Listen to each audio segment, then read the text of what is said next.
items that are selling for over $200. We talk about fast flips and all kinds of— What's up, guys? It is your girl, Sarah from Sarah Styles here. I am doing a What Sold collab. I sell women's clothing, shoes, and purses, so I have teamed up with Resale Heroes to kind of look at a different aspect of selling. He is doing collectibles, electronics, video games, items that are selling for over $200. We talk about fast flips and all kinds of strategies in between. So let's jump right into it. Resale Heroes, we mostly focus on, well, we're exclusively selling on eBay right now. And Sarah? I'm on eBay and Poshmark. And what's really interesting about this video is we're going to see vastly different products that you can sell. I do mostly women's clothing, shoes, and purses. And you guys are doing mainly like electronics. Everything else. Yeah. Collectibles. I thought, but you do a lot of, but you do a lot, you specialize in like video games and stuff, Oh, yes. right? Video games, electronics, consoles. But we do a lot of collectibles. Collectibles is so vague. I mean, actually, we sold it like curling pins, like these pins that you put on your shirt. Anyway, just a bunch of different stuff. So you say we, but you're the face of YouTube. Do you have a partner that yes. does it with you, or do you have employees? Okay. There's 3 of us. So there's 2 business partners and 1 part-timer. So we're 2 full-timers, actually, 2 full-time business partners and 1 part-time employee. And so it's pretty serious stuff. Yeah, it's legit. That's exciting. Yeah, it's pretty exciting, actually. Whatever I talk about it, I can't hide my smile. So, but guys, thanks so much for showing up. And we're going to have some exciting stuff to show you. So just a random question. And I'm sure I knew this, but I totally forgot. Are you a full-time reseller? Yeah, I don't know. I don't know how to describe me. I am a full-time mom. I have 3 children. So right now I am home with 3 children. They don't have another caregiver. This last year they were remote learning. So I was doing mainly that. Reselling digital products, social media is my only source of income. It's not the household's only source of income. My husband has a full-time job that pays the mortgage and makes sure as reselling comes and goes, and insurance. So like in June, I worked less than 5 hours a week. During the school year, typically 10 to 15 hours. So I don't put in full-time hours, but I tend to sell, 8 to 10 grand a month. So it's like a full-time income, if that makes sense. So I don't like to kind of put it in a box. It kind of just depends on how you define it. So just for my viewers, Sarah, we met. So I've someone said I'm on tour lately doing live streams. So we've been Resale Heroes has been doing a lot of live streams the past couple of weeks, actually. And she watched us on one of those streams, and I think it was the Nurse Flipper, right? It was the Nurse Flipper, yes, yeah. And so she just sent me a message, and it just kind of evolved into this. And I suggested the idea to do a collaboration video because when I saw her videos, I actually really liked them. And I mean, not to insult anyone else, and I certainly don't want to make it sound like I had low expectations, but when you look at a random YouTuber you've never seen before, you have a certain level of expectation, I guess. Yeah. And there's a lot of content out there, right? A lot of right. Very similar-ish kind of content.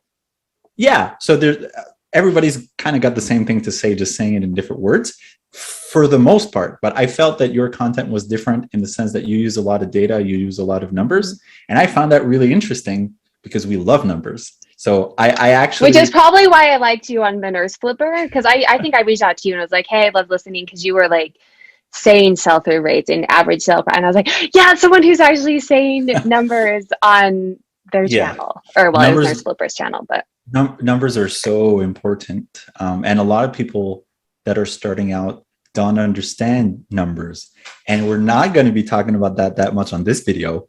But if you want us to talk about this in another collaboration video, man, all these ideas, that would be a great collaboration, actually. Oh, yeah, that totally would. I would talk numbers with anybody who is willing to talk numbers with me. If you guys watch my channel, you know that is, even in haul videos, I share my numbers and charts and graphs, and definitely the root of everything that I'm at. But should we show people kind of some what sold and unless you had anything else.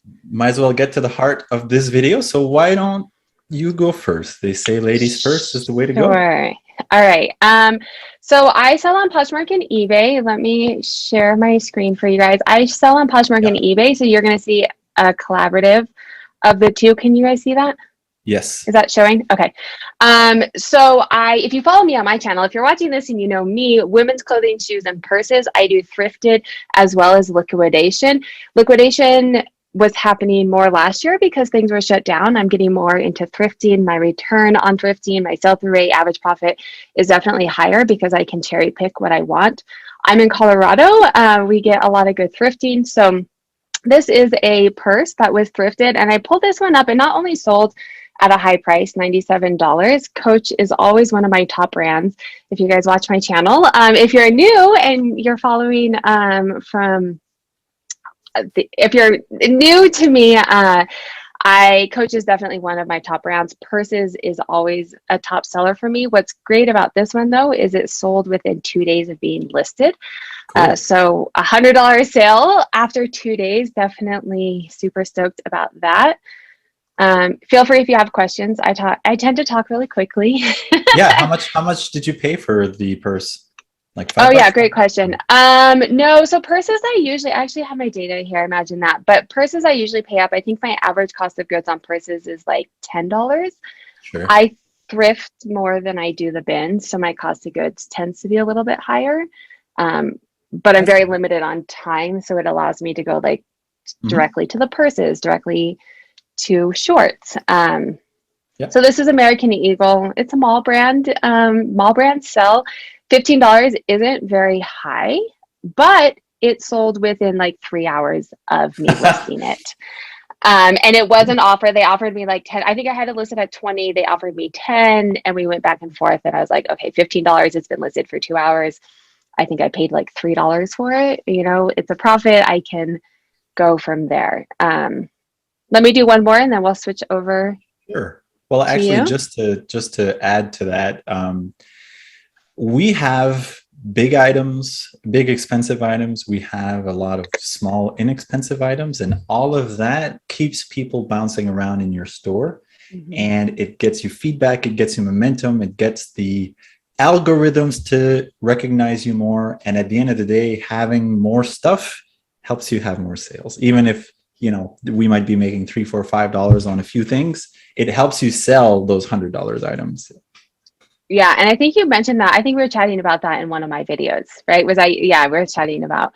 And I definitely will buy the lower price items if it's going to have a really high sell-through rate. If I know it's going to flip quickly or it's definitely going to sell, I'll sell it all day. And American Eagle for me tends to be one of those. Actually, why don't you show a couple now since we came back to Sure. So I'm excited because I don't know anything about this stuff. So yeah. So I actually chose, let's see here. Let's do this. Bam. Do you see that? Uh-huh. All right. So this is a Sony PlayStation 4 that we sold recently for $300 plus shipping. And it's got this gigantic skull sticker on it, which is not normal, but this one had it. And it comes with a controller and some weird charger. But we probably paid, so usually when we buy games, we buy the console with a bunch of games and some accessories. So how much we actually would have paid for this would be about 175, I would say, maybe 150, if you consider how much we would have paid for all the other stuff. So that means we would have made about $100 of profit on this. So big stuff like this doesn't have like a big percentage margin, but it should sell usually within a month. So, I mean, we would have paid, let's say 180, and within a month, we would have flipped it for about 50% profit. So it's pretty good. And all the other stuff. And at these prices, you're still making a good profit. That's right. I was just telling my husband this because he's like, well, you should always look at like margins. And I'm like, except for when you're shopping at the bins, you can have a 3% or 300% margin and you're talking a couple bucks. Right? That's right. But if you spend a lot more, the percent that you're flipping is going to be a lot more, right? So you have to consider that when you're doing percentages too. That's right. So talking about that, I was mentioning these little transactions. So I don't have any lined up here, but we sell a lot of DVDs. So a DVD can sell for $5, $10, whatever, but we may have paid 50 cents for it. So the margin is like 1,000%, but they're very small transactions. But it's important to have a balance in all of that. So this was a really good item that sold. And let's see if I can get the picture to change. So this other one was really cool. So this is just a game, but it's a game from the Nintendo 64 that's really rare. And it was in very good condition. So it sold for just under $300, free shipping. And we got this in a pretty big bundle. I would say we paid about $100 for this. So this one was about we would have tripled our investment on this one, which is fantastic. Now, it did take a little longer to sell, probably 2 months, I would say, because it's a higher end item for collectors. But yeah, it was a interesting. So where do you get your stuff from? It's not sounding like you're going to thrift stores and stuff, like you're sourcing it specifically from Right. people? So we don't do a lot of thrifting because of time. So when you thrift, so we like thrifting, right? So thrifting is cool, it's fun, but you never know what you're going to find. So you could spend an afternoon thrifting and come up kind of dry, or you could have an awesome haul. But we need consistency. So we use Facebook Marketplace, basically local classifieds. Like in Canada, there's Kijiji, which is like your Craigslist, and Facebook Marketplace.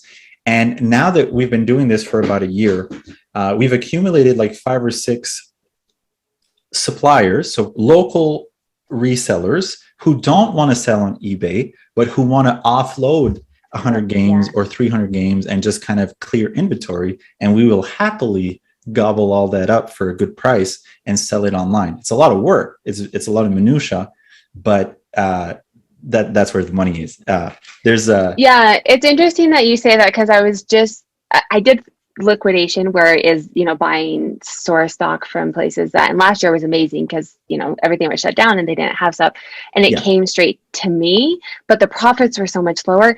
But the time, like you said, that it takes to go out and thrift, I was just talking about this with my husband yesterday, like, do I buy some more liquidation because it comes to me and it takes less time, or like, because thrifting definitely makes me more money, but then I have to go out for hours and hours and I'm home with the kids, like, it's hard. And it's interesting that you say that as full-time resellers with an employee, time is money, and going out and thrifting is fun, but you're not always guaranteed to bring stuff home, especially with what you do. You can always find women's clothes. Like, yeah, I mean, clothing is a lot easier to find than, vintage 80s, 90s games, but you have to sell a lot of it. Like, I have to sell a lot more of my clothing to hit one of your sales. So our average sale price is $25. That's our average price point. I mean, I brought out the big guns for this video. Yeah, okay. We sell, for every $300 item we sell, we'll sell 20 $10 items, right?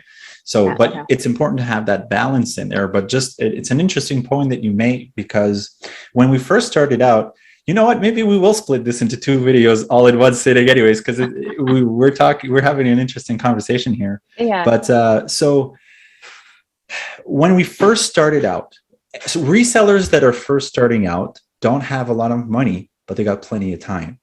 So when we first starting out, we had a certain way of doing things. We were investing a lot of time while trying to save as much money as possible. But as we were growing, certain things that we were doing just don't make sense time-wise anymore. So we don't go get free boxes at the liquor store anymore, or not as much. We now have people that we know that will just dump boxes on us, and we go through them every week. And when we need extra boxes, we'll go buy them, because that half hour however long it would take me to go to the liquor store and back, I could list 10 items in that time. And if I sell, I mean, they are going to sell, everything sells over time. So just by so you have to have a balance in your time, because time is money. And it's just all these things. Yeah, definitely. Oh, see, now we're going to get kicked off. We have 10 minutes to wrap it up. Yeah, so I mean, I agree with you. And so I have two courses, and one of the things that I talk about, I mean, it's based off number and data, is how to value your time and when to start outsourcing and doing other things, is looking at how much your time is worth. And probably by time we air this, so when we're filming this, I have a series next week, but probably by time we air this, it'll be last week, depending on when we get it edited and stuff. But talking about how part of how I made more money last year and grew my business is by working on processes. And it's not so much about sourcing better stuff. If you're a good reseller, you already know how to do that. It's now, instead of listing 5 items in an hour, I can list 10 items in an hour, and boom, you're going to make more money, right? Finding ways. There's only 24 hours in a day, so you have to find ways to be better with your time. But let's show, I feel like you guys are going to see him again on my channel. I'm going to start my lives again, so you'll definitely, we're having great conversation here. Let's look at a couple more items before we wrap this one up. You did last, so let me do a couple, and we don't have to do all of them. I just pulled in, here's a Poshmark. You can do 3 if you want. Okay, cool. You guys can see this. This is the last one I showed you. So let's do, this is Poshmark. If you watch my video, I think it aired yesterday, from how we did this, my Poshmark sales are just completely nosediving. It is still an extra little bit of money, but this was on eBay first for 2 or 3 months, and just, I had watchers and stuff, but it wasn't selling. I put it on Poshmark, and within a couple of days I had an offer. I think I had it listed at 80, and I had an offer for $60. This is new with tax from liquidation. So this is not thrifted. It's not going to sell the same if it's thrifted. But that's a Poshmark one. This is Sundance. So I think I pulled in a lot of things that sold quickly. As women's clothing, shoes, and purses, it's very saturated. And so things that sell quickly are kind of bolos for me, because they can sit for a while. There's a lot of frame jackets out there in Sundance purses. I don't get one-off rare Zelda things like you. So this one sold. It looks consistent, and I like your pictures, by the way. They're nice. Oh, thank you. Thank you. So this is a Sundance purse. Sundance, I have bought some of their clothes, and it's hit or miss whether it sells. Their purses tend to sell really well, and it was in really good condition. So I always look on the bottom, these corners right here, and it'll tell you how much wear it has. That's going to be a big point. And then the handles as well. It was in really fantastic condition, sold within 2 days. I think it was the best offer. So I think it was like 65, but quickly. And then you guys will notice a theme here, purses. I love purses. I love selling purses. If I could only find purses, I would 100% do that, but they are harder to find. This is Patricia Nass, sold on Poshmark. I had it on eBay. I think it had like 15 watchers, which for me is a lot. Anything over like 5 watchers on my stuff is a lot. And I was sending out offers. You know, I think I sent out offers on eBay as low as $50. Put it on Poshmark, and it sold for $75. Those who do not watch my channel, though, and are thinking about Poshmark, that is not the normal.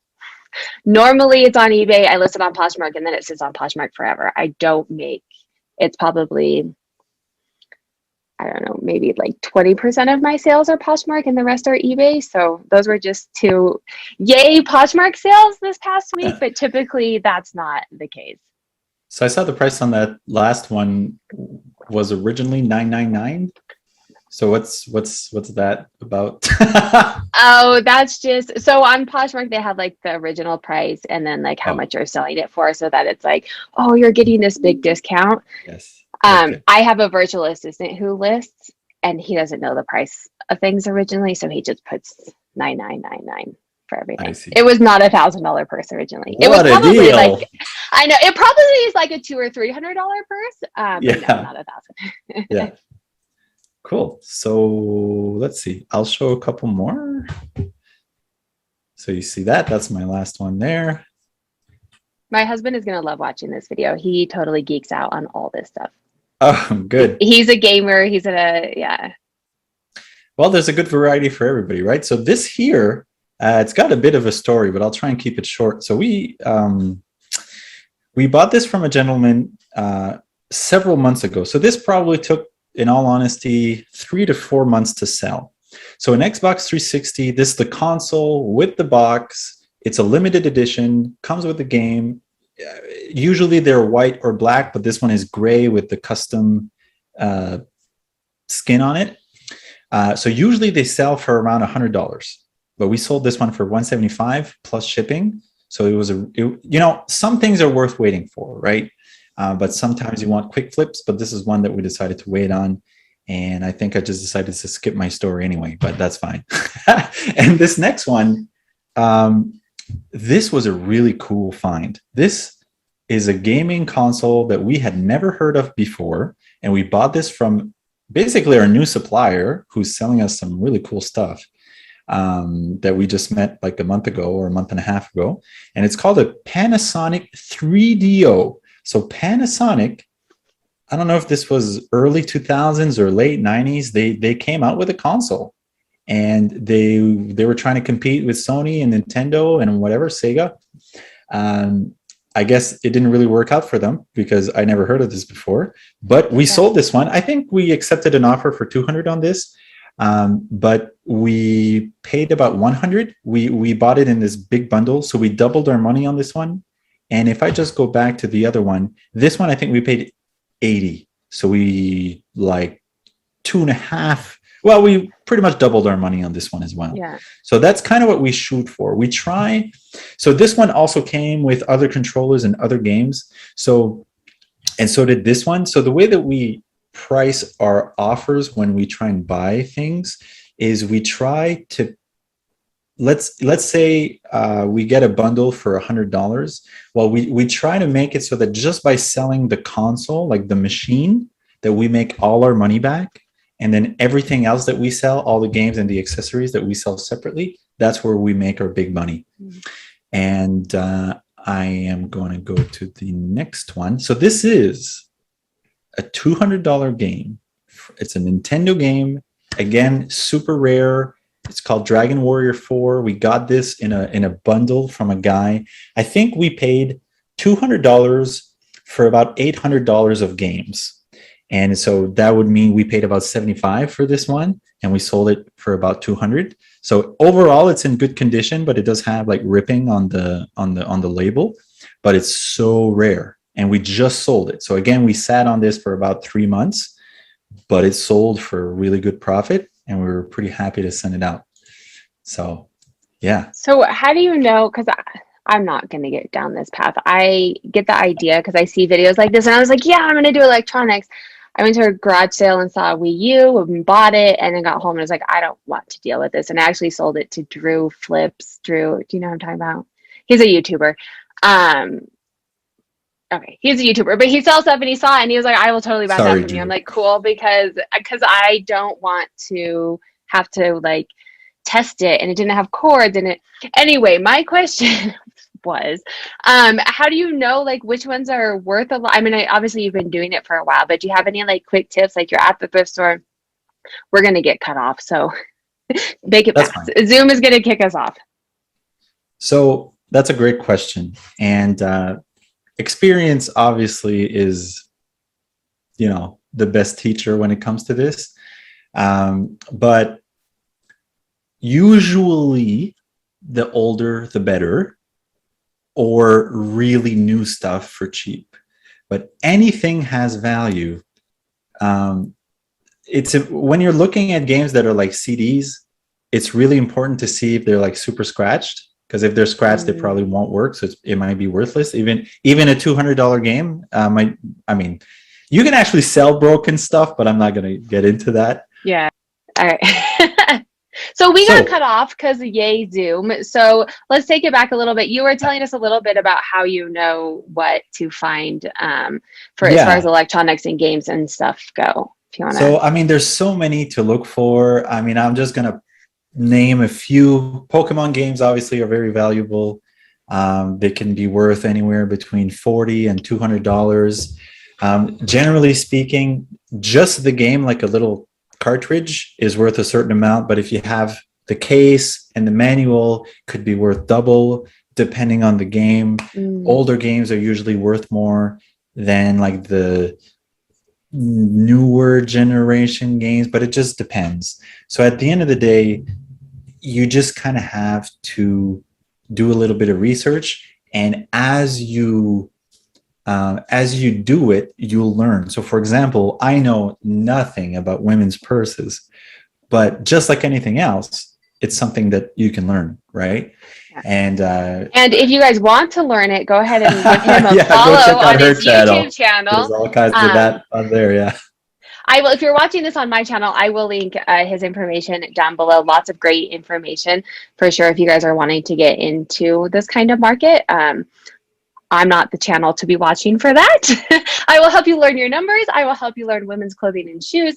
But if you are there, it's an amazing thing about the world we live in, right? There's free information out there. You just have to find it. Yeah, and that's what's cool about reselling. Like anything has value. I could take an empty box that I have back here and sell it for $30 because someone wants a replacement box. Like it's just everything has value. Even broken stuff has value. But so I just did 3 of mine. So do you want to do another 3 of yours? Sure. Yep. Let's see what I have here. I don't even remember what I pulled up. So let's see. Eileen Fisher. I pulled a lot of things that sold quickly, apparently, because this sold within a day. When you do women's clothing, things sit. My average day on hand can be long, so I get excited when I list things and they sell quickly. This is new attack, so it is from liquidation. I probably paid probably between $8 and $10 ish for liquidation. It's going to be more than at the thrift store, and it did sell. I think it sold full price at $65. Which is always exciting as well. A full price buy, no offer. Everything I have has offers on it. This one is interesting. This one also sold pretty quickly. Typically, I wouldn't pick these up. Oh, does that show on the screen? Yes. Yeah. All right. Well, real life, guys, real life. So these aren't anything fancy, but this style, this fisherman style, I don't want to age you, but this was big when I was in high school, mid-20s, definitely, 90s type of style. It's big again. So any brand, these are born, but, Skechers, Doc Martens have ones like these. Definitely, especially if they are actually vintage. I don't think these were actually vintage, but it's this style. They did sell for $34. I bought these at a thrift store, so probably paid about $5 for them. A&G, this is... Guys, this is not the normal. Things typically sell on eBay much faster, higher than on Poshmark, but this is why I do cross list, because sometimes it just needs a different market. These actually did sell on eBay and then got returned for fit. I have free returns on everything. Got cross listed to Poshmark and sold for $55, which is actually pretty good price for those. The A&G, it depends very much on the style, how much they'll actually sell for. So that was 3. I'm going to finish it up. I'm going to do my last 2, and then you can wrap up your last 2. Sure. This one, I'm not going to say the brand because I'm going to butcher it, but I found this at the bins, which finding purses at the bins is very difficult because they kind of get shuffled all in with the clothes and stuff, and there's a lot of bad purses, way more than good purses. But someone actually, this is a tip if you're a bin shopper, go around the corners where people are going through all of their stuff and they're throwing stuff back. Someone actually threw this purse back. I'm assuming threw this purse back, on their way out and said, hey, I don't know if it's real. I don't know. I got it when I went shopping with Amber Resells. If you guys follow her, she came out to Colorado and we shopped together. So it probably weighed, I don't know, maybe a pound. And so I, accept $70 offer. So, a $69 profit on that one. Awesome. And then Cut for Cloth. This brand is not what you would call a sexy brand by any means, but it is a very consistent seller for me. If you get a size, I don't know, probably higher, probably 6 or higher, I noticed that it's going to sell very quickly, $20-$25 max. But if you get, these are distressed, they're boyfriend jeans. If you get a current style in some of those higher sizes, it's going to sell. You're probably going to make, $20 on it, but it's a very consistent seller for me. So was that exciting? I feel like my stuff's much more boring than yours. It's just different, right? Yeah, I guess I ended up picking out I usually dabble in some like smaller ones that I find interesting. I just ended up picking up some of the biggest ones, but I Hey, don't but think it's that's boring. flashy. Yeah. It's just different, right? So let me see here. You'll need to re-enable the Oh, because we sharing. started a new one. Yep. All right, we should be good now. Cool. Let's see. I should probably reopen it. All right, here we go.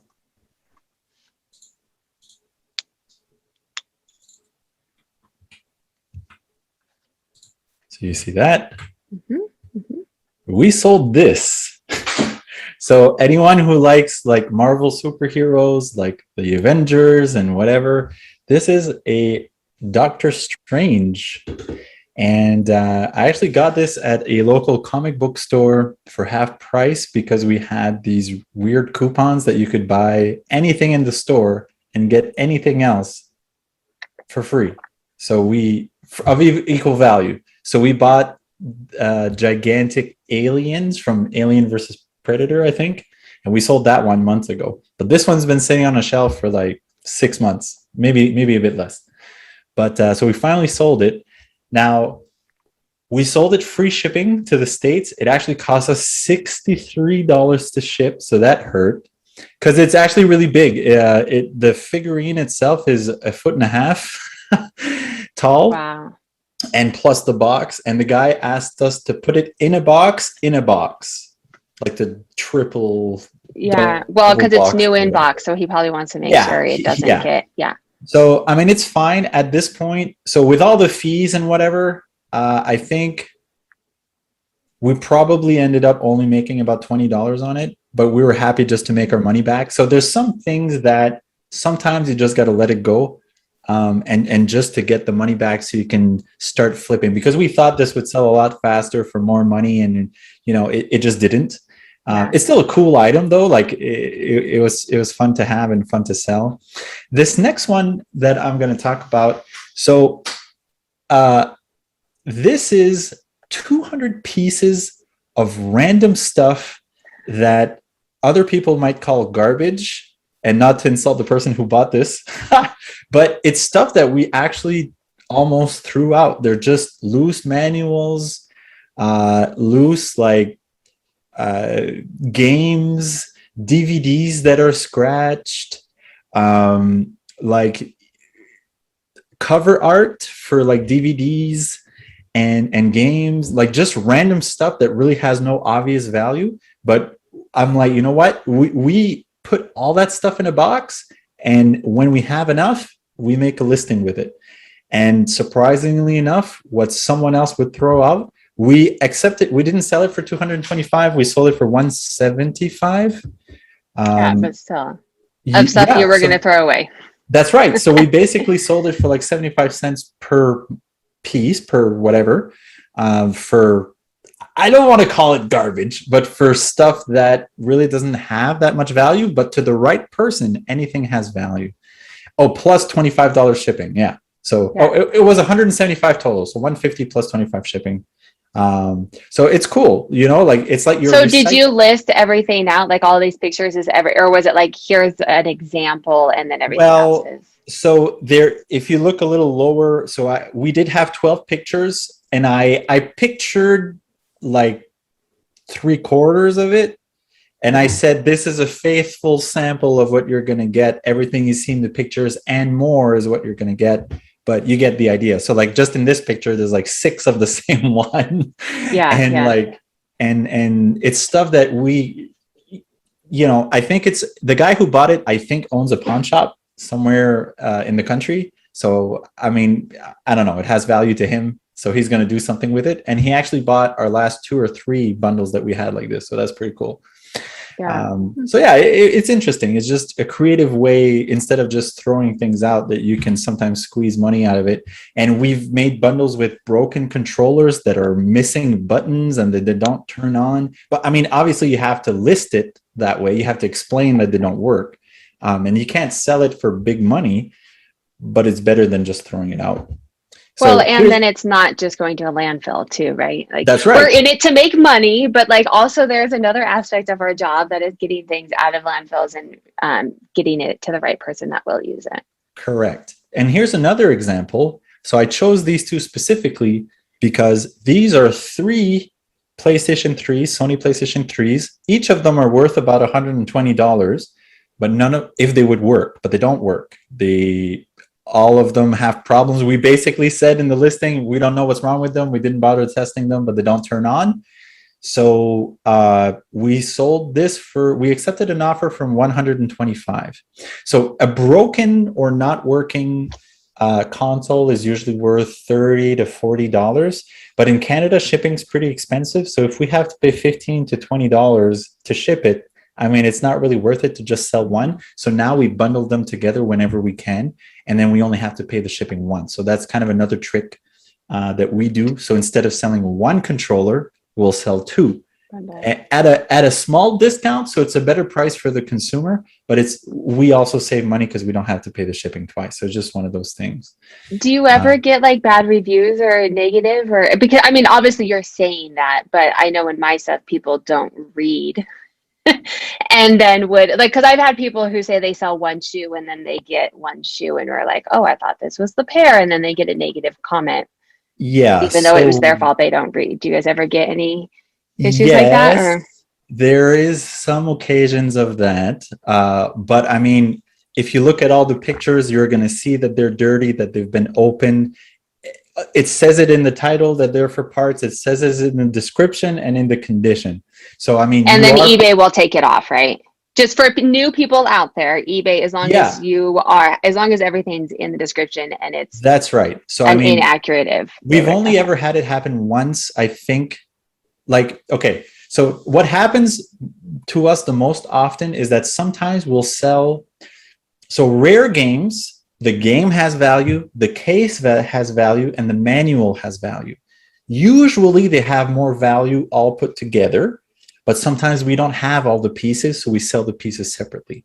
But someone will pay sometimes $15 for a case and a manual, and they think they're getting a great deal because they think the game is coming with it. But no, just the game is usually worth $50, right? So we've recently had a gentleman who bought a game like this, but it was clear in the pictures there was no game, in the description there was no game. But the person said, well, I have no use for just a case and a manual. And it's like, well, that's what you bought. I mean, it is what it is. Should have read through the listing. Yeah. So there is some people don't read, but I mean, what can you do, right? But I mean, for something like this, my idea, that happens all the time in clothing, like measurements. Well, it doesn't fit me. I'm like, well, I have measurements there. Yeah. Sorry, like. Right. Anyway. And we've only ever had maybe 1 or 2 negative feedback because of something like that. But I mean, I messaged the person. So one of the bad feedbacks that we had, it was like a Game Boy, like a portable little console, and it has 2 screens. So it kind of opens up, and it had a loose hinge. So it would kind of just flop instead of staying firm. But that was it was explained in the listing. It was pictured in the listing. It was in the title. And Buddy gave us a negative review saying, oh, it has a loose hinge. This is BS. And I just messaged him and I'm like, did you not look at the pictures or the title or the description or the condition? And he's like, oh, I guess I didn't, but I'll take my negative review off because obviously it is as described. I mean, I'm like, it's exactly as we described it, right? Yeah. So, so lesson learned, customer service, reach out to them. And also if that happens and it's not actually true, you can report it to eBay. And I know you know this for everyone who's watching, who's new to eBay. You can report it to eBay and they will do a review and see if it is worth taking it off, which in this case, obviously they would have. Yeah. This was a cool item. I really like this item. So I don't even know if I'm going to do the name justice, but I'm going to say it anyway. Dos Equis. It's a Mexican, I think it's a Mexican brand of beer. And we got this for free. Basically, we were negotiating with someone for a collection of games. And I saw he had other stuff for sale and he was kind of hardballing a price. And I was like, I'll do that price if you throw in these glasses for free. And he's like, fine. So we got 12 of these glasses, and we sold two for about $25 a piece, but it does cost us about $15 to ship it. So let's say we made about 20 bucks. And someone made the suggestion that we sell them in sets of 4. So we had 10 left. So we did 2 sets of 4 and 1 set of 2. And someone bought 8 glasses, bam, bam. So they paid $100 plus, I think, $20 shipping. It was awesome. It just flew off the shelf. But basically, we were sitting on this for about 6 months, and then as soon as we listed it in 4s, it just sold, bam, within a week, I think. So that's a good tip. I think for people, for drinking glasses, I guess people like to buy them in 4s. I didn't know. I was trying to sell the whole case, all 10 of them together, because it's easier for me. But I mean, whatever, right? You gotta price it and list it as it's gonna sell. But this was a cool item, and we have someone who we bought some more glasses of a different brand that we have for sale as well. So we're gonna see how that goes. It's pretty cool. And this one, I have a love-hate relationship with these romance books. All right. So for those of you who don't know, Harlequin romance books are basically romantic novels where fantasies play out and people fall in love and they break up and they get back together and all this wonderful stuff happens. Okay. Now, we bought hundreds of these books, okay, a year ago when we first started the store. And this is the first lot that we ever listed, and it just sold. So we were super excited, and that's why it's on the list. But these books these particular ones are from the 70s. So these are 50 years old. Yeah. And it was from this old lady's collection who lives like 45 minutes away. And she was just trying to make some room. And we bought like 500 from her. But so we paid like 10 cents a book. Like, it's crazy. So books, you can get books to fill a library for cheap, but it takes up a lot of space, and they're not fast sellers, but you make amazing profits, but they're slow to sell. So this took a year to sell, but we probably paid $5 for the whole thing. It cost us about $25 to ship. So after fees and all that, we would have made about $50. But yeah. But you're storing all of them too, where you can't, like, I only have so much storage because I work from my house. And so things that take up space is actually losing profit for me. Well, in general, it is too, but because it's taking up space for me to put something else. That's right. So, but they're easy to list too, right? Well, some of your stuff too, when you can take a picture of the barcode, it makes it easy. Unless you do a lot. You guys are doing a lot. Yeah, so we don't actually use barcodes, really. We list it all by hand. But books, actually, some people are cool with it. Some people are really particular about the condition of a book. So you have to take pictures of the bottom. You have to take pictures of the top. You got to see if there's any rips, if there's any bent pages and all this other stuff, if there's any writing in the cover and all that kind of stuff. But most people lots like that, they're pretty good with that. But you make a good point that not everybody has the space. This took a lot of space. My room, I have my guest room. It's basically filled with books. And I don't think we're ever going to buy any more books. We don't regret buying the ones that we got because we're already in profit. So all the books that we have left are basically already paid for and is pure profit. But it does take up a lot of space. They're slow movers. Yeah. But whatever, it was an experiment. So it's really, the more you have, the more you're going to sell, but it would take a lot of space. The one thing I do, a lot of the booksellers I've seen have like massive amounts. Yeah. The one thing I do regret is not organizing them as much as I should have, but that's okay. So this you live and you learn. Yeah. So this was a cool sell for us, and I think that's everything that I had prepared. But so we do have quite the variety in our store. But yeah. All right. Well, if you guys did enjoy this, I'm going to link on my channel. I will link a video up there other videos that you guys might like. YouTube thinks you will probably like this. And then make sure to subscribe to both of our channels, depending on which channel you're watching this on. And if not, you're not watching it on, the link to the other person's channel will be in the description. And I'm sure we will be on each other's channels again. So definitely make sure to subscribe to both of our channels. And we will see you guys back shortly. Have a great day, weekend. I don't know when